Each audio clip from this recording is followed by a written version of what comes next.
Hello everybody, my name is Norbert. Welcome to Nursing in USA channel on this beautiful Saturday. Today I'll be talking about tips for TEAS test science section.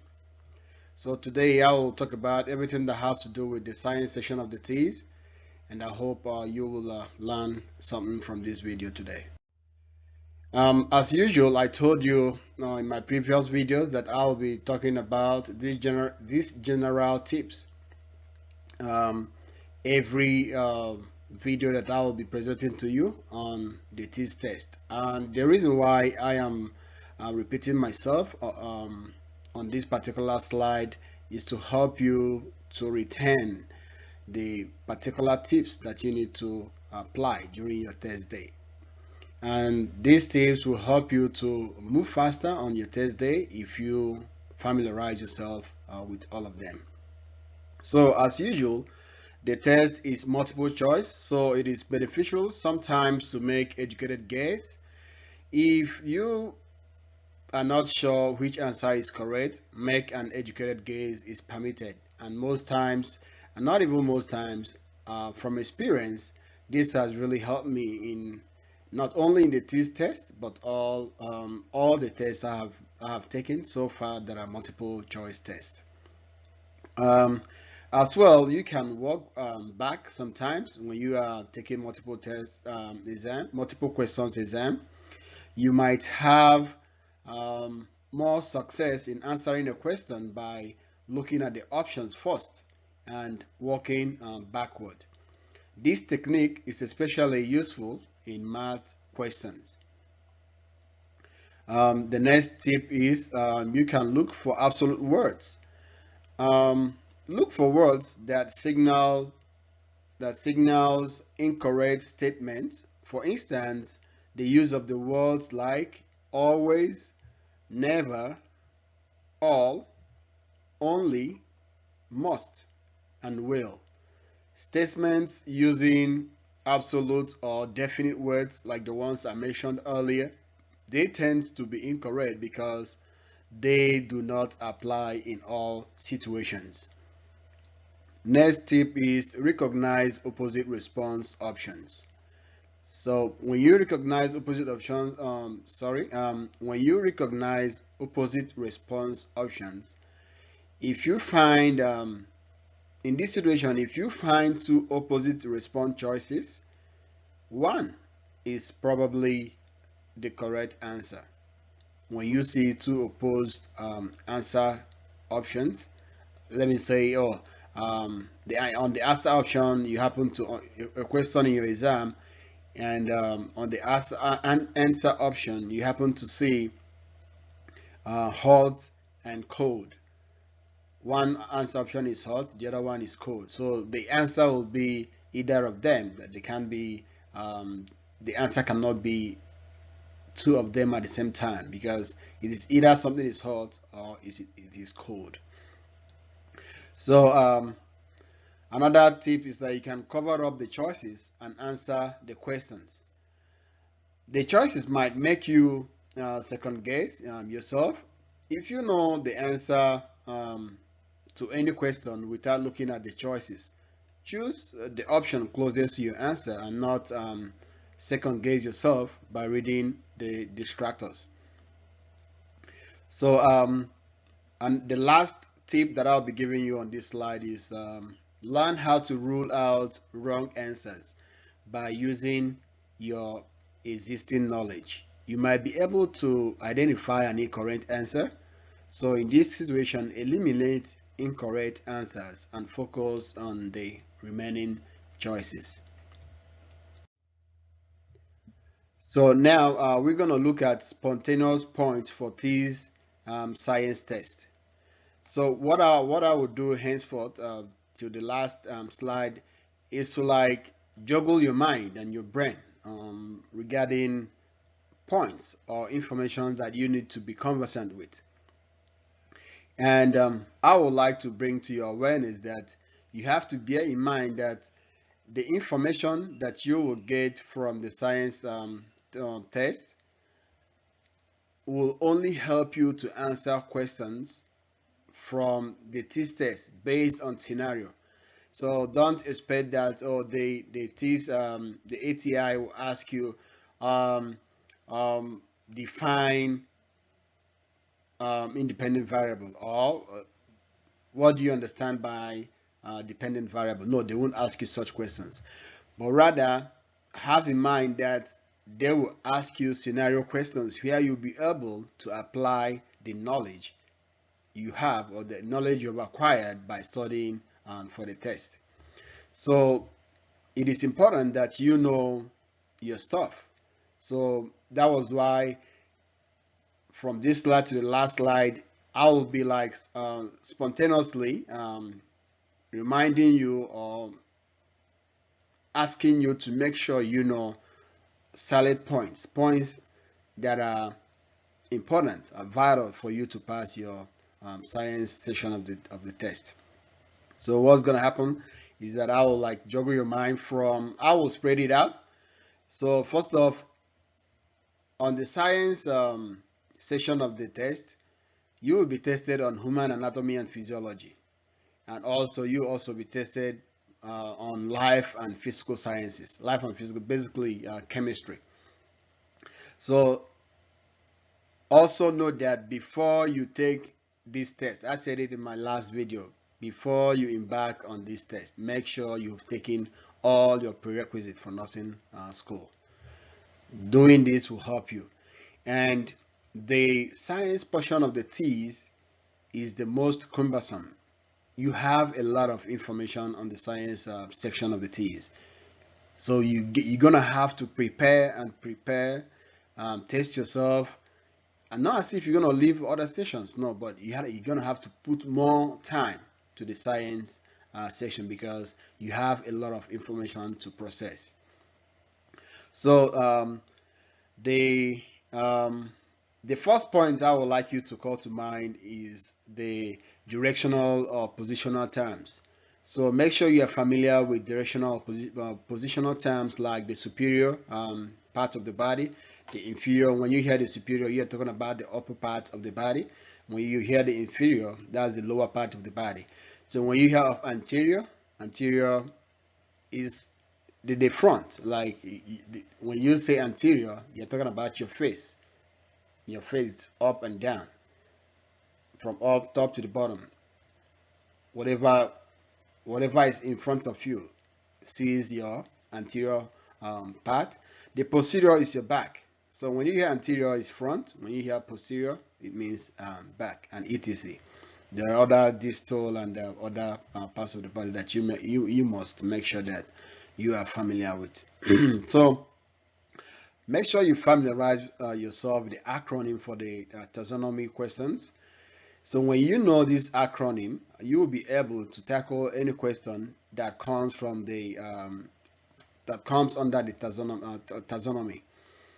So the acronym is KPCOFGS. So I believe you must have heard about this, the meaning of this acronym. King Philip came over for great spaghetti. King Philip came over for great spaghetti. So that will help you to remember the any question that comes under taxonomy. So K stands for kingdom. P stands for phylum. C stands for class. O is order. F is family. G is genus. Then X is species. So they are in a hierarchical order. So most times you'll be asked which order or which one comes first.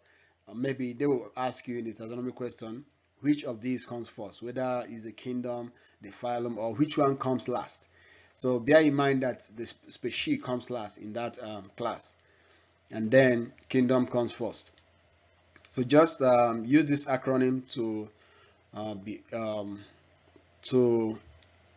equip yourself for taxonomy questions. So another thing is that you have to ensure that you know that oxygen is not a product of respiration.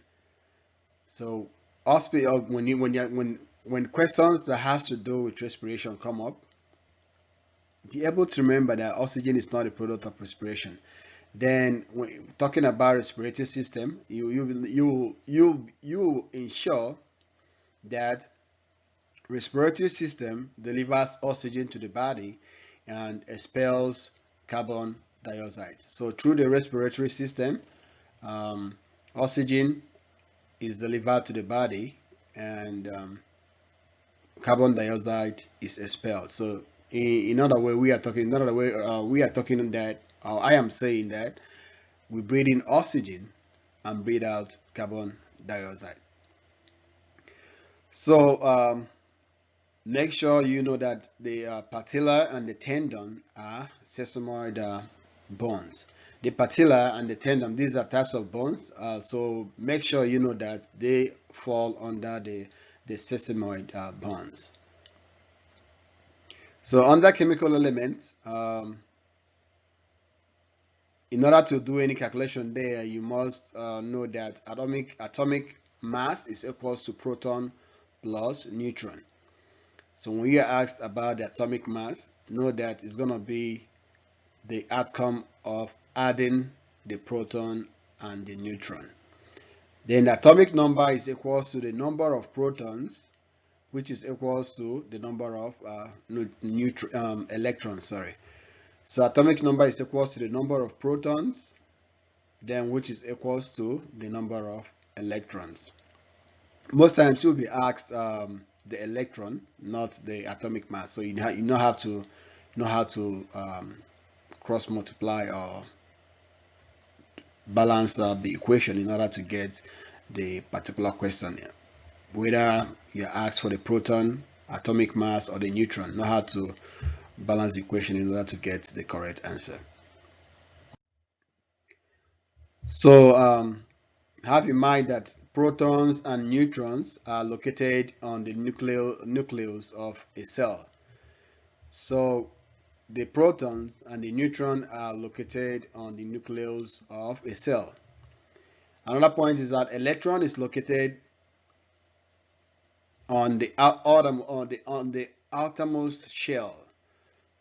So most times they will ask you in the test which of the elements is located on the outermost shell of the orbit.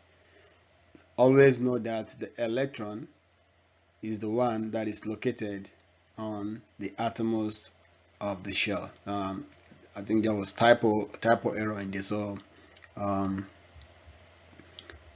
this is a typo error. So disregard the typo error, but just get the information. So the information I'm trying to communicate here is that whenever you're asked which of the elements is on the outermost portion of the cell of the orbit, have it in mind that the electron is the one that is located on the outermost shell of an atom or whatever you're asked for. Then another point is the momentum. The momentum is equals to mass times volume.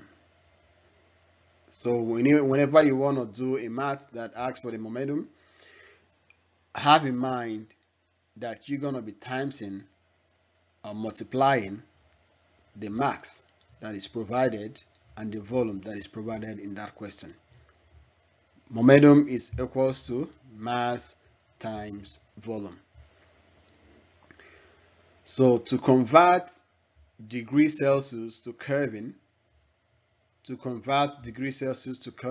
the formula would be Kelvin equals to degree Celsius plus 273.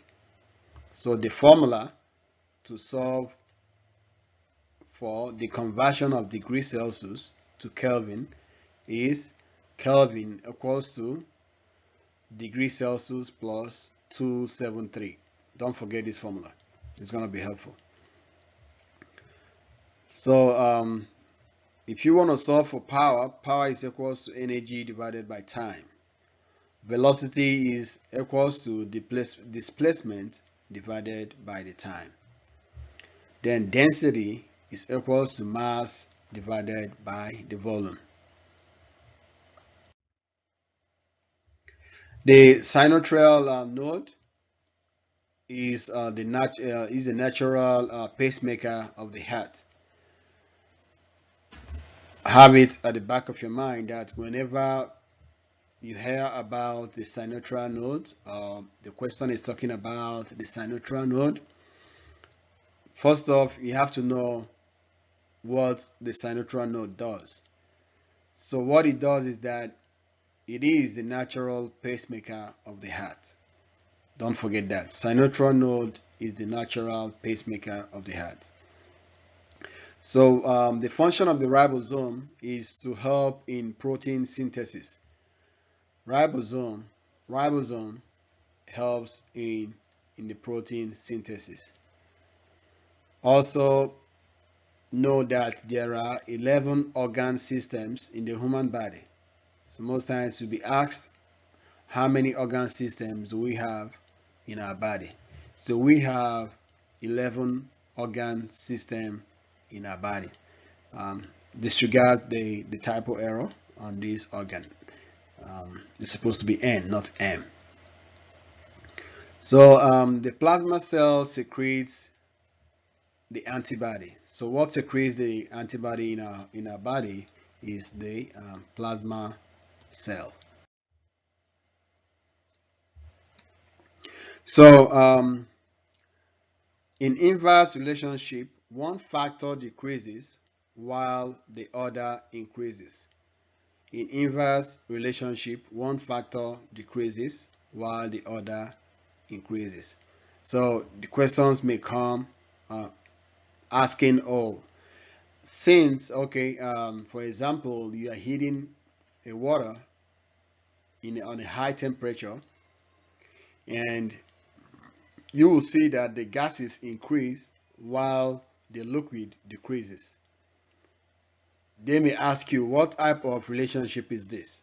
So the type of relationship is inverse relationship. Why? Because in inverse relationship, one factor decreases while the other increases. So in a strong correlation, one factor affects the other.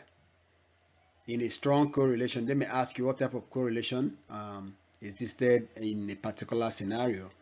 So when one factor in that particular scenario affects the other, when one factor affects the other, you will know that it is a correlation. It is a strong correlation. Do not forget that. So catalyst, what does catalyst do? Catalyst increases the rate of reaction by reducing the time the reaction takes place, or by reducing the time the reaction takes. So what does the catalyst do? Do not forget that it increases the rate of reaction by reducing the time the reaction takes. Another point on this slide is that unlike the prokaryotic cell, the eukaryotic cell contains the mitochondria, a nucleus, a lysosome, and a multiple chromosome. So unlike the prokaryotic cell, the eukaryotic cell contains the mitochondria, a nucleus, lysosomes, and multiple chromosomes. So this can give, excuse me. So what that particular point is talking about the difference between the prokaryotic and the eukaryotic cell. So have it in mind. They may ask you in a scenario question to differentiate between a prokaryotic cell and the eukaryotic cell. So unlike the prokaryotic, the eukaryotic cell contains mitochondria, a nucleus, lysosomes, and multiple chromosomes. So on this slide, I would like you to understand that it is the number of neutrons that gives the element its specific isotopes. The second point on this slide is that the number of protons determine which element it is. So if you want to know which element you are dealing with, you have to know the number of protons. Thirdly, the number of electrons determine if the atomic particle has positive, negative, or neutral charge. So if you want to know whether an atomic particle is positively, negatively, or neutrally charged, you have to know the number of electrons. The Golgi apparatus is found in the cytoplasm. So it supplies the protein from the cell.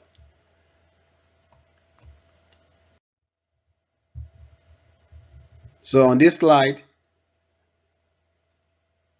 make sure you familiarize yourself with these points. Regarding the physical environment, the thermosphere is closest to the space. So most times they will ask you which one is closest to the space. So the thermosphere is closest to the space. Remember the hippocampus? I don't know. The hippocampus is the site of the memory storage. So the hippocampus, where we store our information, whatever you learn, whatever you see, whatever you feel, the informations are stored in the hippocampus. So hippocampus is the site of the memory storage. So the hypothalamus secretes dopamine. So make sure you remember this. What secretes the dopamine is the hypothalamus. The ionic bonds are for transfer of electrons from one atom to the other. So in ionic bond, there is the transfer of electrons from one atom to the other. So they may ask you, make sure you know the difference between ionic bond, covalent bond, and the rest. So in ionic bond, there is the transfer of electron from one atom to the other. So chemical bond is another type of bond. Chemical bond between two atoms contains two electrons. A chemical bond between two atoms contains two electrons. Make sure you know that. The extensive property depends on the size of the substance. So the extensive there is intensive, the internal one, but we are talking about the extensive property right now. The extensive property depends on the size of the substance. The intensive property do not depend on the size of the sample of the substance. Intensive property do not depend on the size of the sample of the substance. So let's go to osmosis. Osmosis is a movement of water or fluid across a membrane. Remember this. Osmosis is a movement of water or fluid across a membrane. So how do you measure the circumference? Circumference is measured in kilometer. Dependent variables. What is a dependent variable? Dependent variable is something in an experiment as a possible effect. So the underlining word when you are talking about dependent variable is effect. When you are asked about what type of variable, whether dependent or dependent, if there is an effect, the one that causes the effect or the effect of the reaction, or when you see the effect of a reaction, you will know that you are talking about dependent variable. So dependent variable is something in an experiment that is a possible effect. While on the other hand, the independent variable is something measured in an experiment as a possible cause. So it is simple. So you are given a scenario. You are asked, what type of variable is this? So if there was a cause for something to happen, if that thing caused something to happen, it is an independent variable. If the effect of what happened, if you are talking about the effect of what happened, you're talking about dependent variable. So dependent variable is something in an experiment that is a possible effect, while independent variable is something measured in an experiment as a possible cause. For example, you're carrying out an experiment that says, oh, you want to know why the plant grows towards the sun. Why does the plant go towards the sun? So in this scenario, you want to know whether, okay, which one is the dependent variable, which one is the independent variable. So what is causing the plant to grow in one direction is the sun. So the sun is dragging the attention of the plant to come towards itself. So the sun here is the independent variable because it's the cause. Then the effect is that, okay, the sun causes the plant to go to that direction. The effect is that the plant is going towards a particular direction. Another point here is parts of the small intestines. There are 3 parts, and they are arranged chronologically or hierarchically. So number 1 part of the intestine is the duodenum. After the duodenum, you have the ileum. After the ileum, you have the jejunum. So use the acronym DIJ to know the parts of the small intestine. The duodenum, the ileum, and the jejunum. Those are the 3 parts of the small intestine. So on this slide, be able to remember that the ribosomes gives the endoplasmic reticulum the name rough.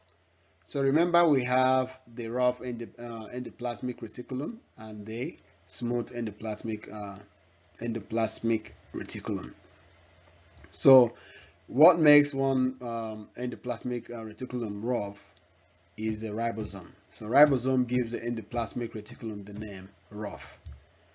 Deposition. What do we mean by deposition? Deposition is the conversion of gas to solid without going through the liquid state. So when a gas is converted to a solid without going through the liquid state, it's called deposition. Sublimation is when a solid goes into gaseous state without the liquid state. So make sure you master this, because questions always come around this particular area. So deposition, the conversion of gas to solid without liquid. Sublimation, solid to gas without the liquid state. The plasma cell secretes the antibody.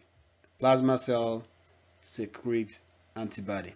You may find some of the information I'm saying here, you may find it repetitive.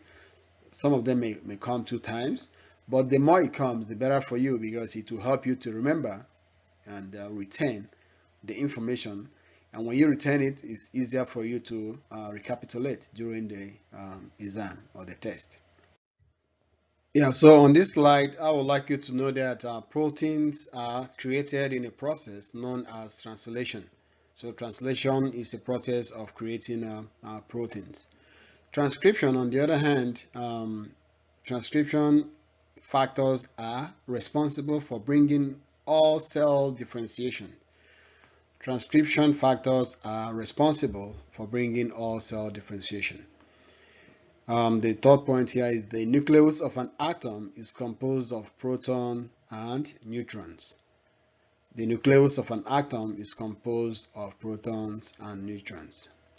The last point here is elements in the periodic table that do not form bonds with other elements are known as noble gases.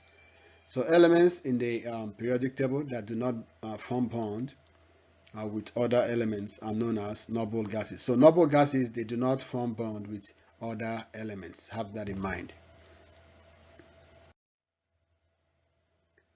A substance with the pH of 3 is 10 times as acidic as a substance with a pH of 4. This will help you. Don't forget it. A substance with a pH of 3 is 10 times as acidic as a substance with a pH of 4. This will help you to solve problems that has to do with pH level, acidity, or the or base of a substance. So the nephridium work like the kidney nephrons that removes waste from the body. So have in mind that the nephridium work like the kidney nephron that removes waste from the body. In the smooth muscle, the filaments are arranged in a disorderly manner. So when you are talking about the muscle, especially the smooth muscle, the filaments in the smooth muscle are arranged in disorderly manner. This will help you have that in mind. The hemoglobin is a protein in the red blood cell, and it carries oxygen from the lung to the parts of the body. So hemoglobin is a protein in the red blood cell. What it does is to carry oxygen from the lungs to the other parts of the body.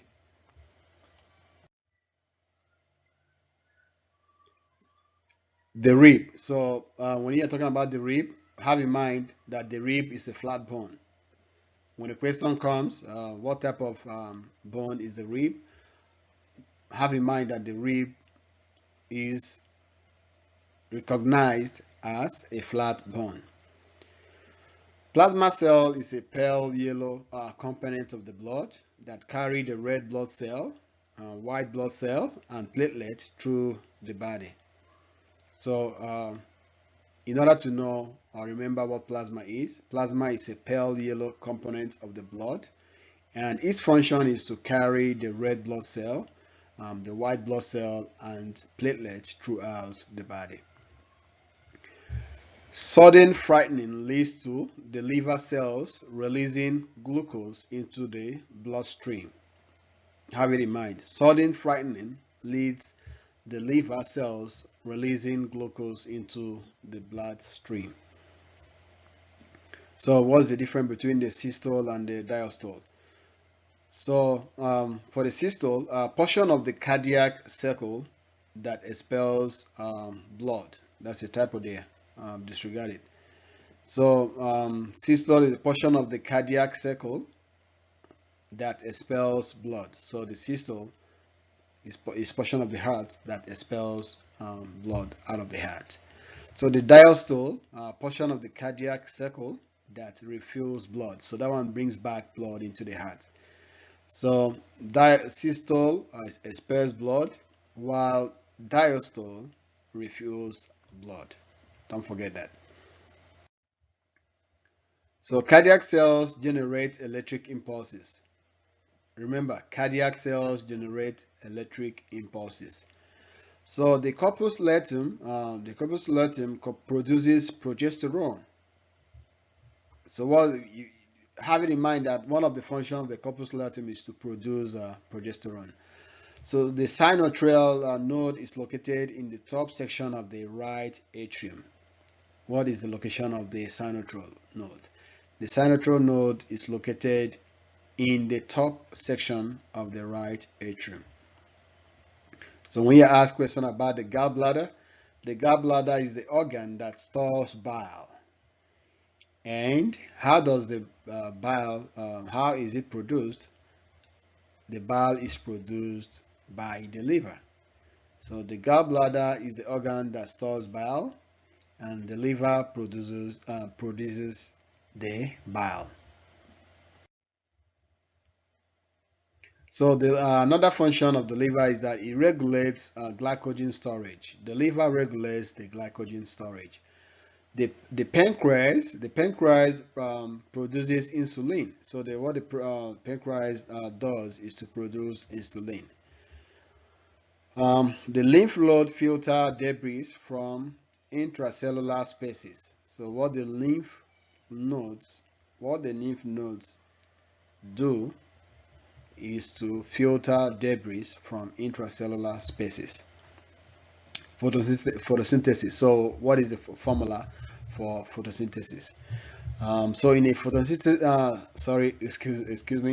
in a photosynthesis reaction, carbon dioxide reacts with water to produce sugar and oxygen.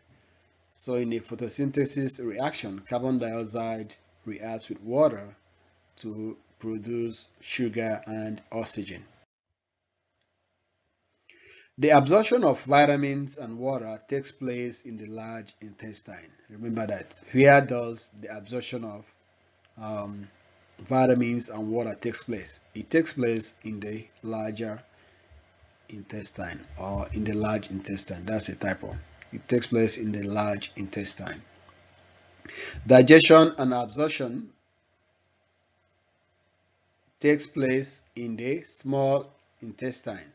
So digestion and absorption of the nutrients that we eat takes place in the small intestine. The major portion of the digestion takes place in the stomach. So where does the major portion of the digestion take place? It takes place in the stomach.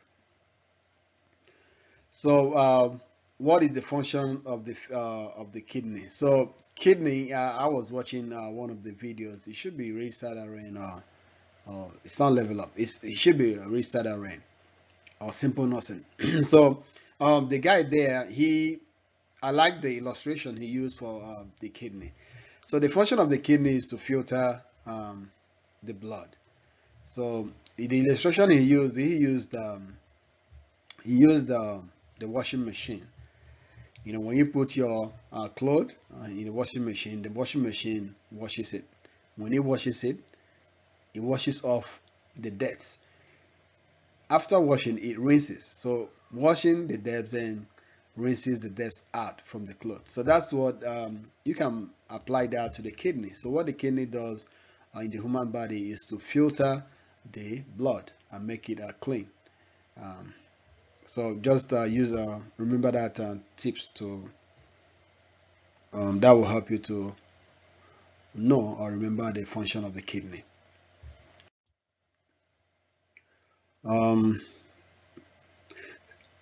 so signals travel across a nerve synapse through chemical means. So how does the signal travel? It travels across a nerve synapse via chemical means. So it is through the chemical means that the signal travels across a nerve synapse. Have that in mind. It is through a chemical means. So the gonad artery supplies oxygenated blood to the reproduction system. What does the gonad artery do? It supplies oxygenated blood to the reproduction system. The thymus produces the T cells. What does the thymus do? The thymus produces the T cells. The B cell is responsible for the production of soluble antibodies. What is the function of the B cell? The B cell is responsible for the production of soluble antibodies. The endocrine system. Well, the endocrine system uses chemical signal. So the endocrine system uses chemical signal. Electron microsome is used to view the structure of cellular organelles. Electron microsome is used to view the structure of cellular organelles. Innate immune cells are natural killer cells. Remember that. Innate immune cells are natural killer cells. Another point on this slide is that amino acids are joined by peptide bonds. Amino acids are joined by peptide bonds. So let's look at this slide. DNA is coded in a 5-3 direction. This is a very technical one. They don't miss it in the T's. Always remember, when it has to do with the DNA, it is always coded in a 5-3 direction. Then when you know this, you can then apply it to whatever question. However they choose the question, have it in mind that DNA is coded in a 5-3 direction. Nothing less, nothing more. So the demyelination results in the disruption of an action potential along the axon of a nerve cell. So demyelinization results in the disruption of an action potential along the axon of a nerve cell. So the pancreas serves both exocrine and endocrine function. So the pancreas serves both the exocrine and endocrine function. Do not forget that the pancreas serves both exocrine and endocrine function. The last point on this slide is that the affinity that water has for bonding with itself is known as surface tension. So surface tension is the affinity that water has for bonding with itself.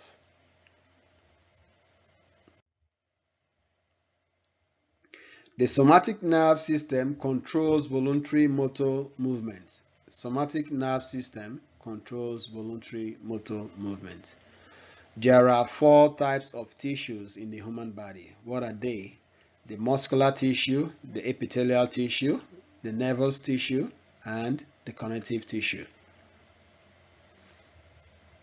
The atomic mass of an atom is determined by taking the average of all the naturally occurring isotopes. The hemophilia is an example of a sex-linked gene. The hemophilia is an example of a sex-linked gene. So this is the last slide. So let us recap what we have done on this particular video. So in this particular video, as usual, I went through the general tease test tips. Those are the tips that you need to have on your fingertips before you get into your test hall. So on the rest of the 20 slides of spontaneous science tease test tips, I repeated myself, or I ushered random points in both the anatomy and physiology parts and life and physical science. It is a random point because it will help you to juggle your mind, juggle your brain, to ensure that will help you to ensure that you are really ready for the test. You can see that all the information I relayed on the last 20 slides, they were scattered. They were not like, I didn't arrange them. They were spontaneous. I intentionally made it that way to help you juggle your mind and brain, and that will give you the confidence. If you are able to remember all those information I relayed in this particular video, that will give you confidence that, oh, you can remember what you've studied. So before this particular video, I will assume that you must have studied a lot. You must have studied. Then this video will help you to juggle through all you have studied, juggle through your mind, your brain, and challenge yourself to know whether you've really you really understood what you studied. So guys, as usual, this is the last slide of the video. I appreciate you taking your time with me to this last slide. I will solicit that you subscribe to my channel. That if you have not subscribed though, please go ahead and subscribe. Through subscription, you can be alerted, or you can be notified whenever I post new videos. Once again, thank you and have a good weekend. Make sure you enjoy your weekend and try to be safe out there. Remain blessed.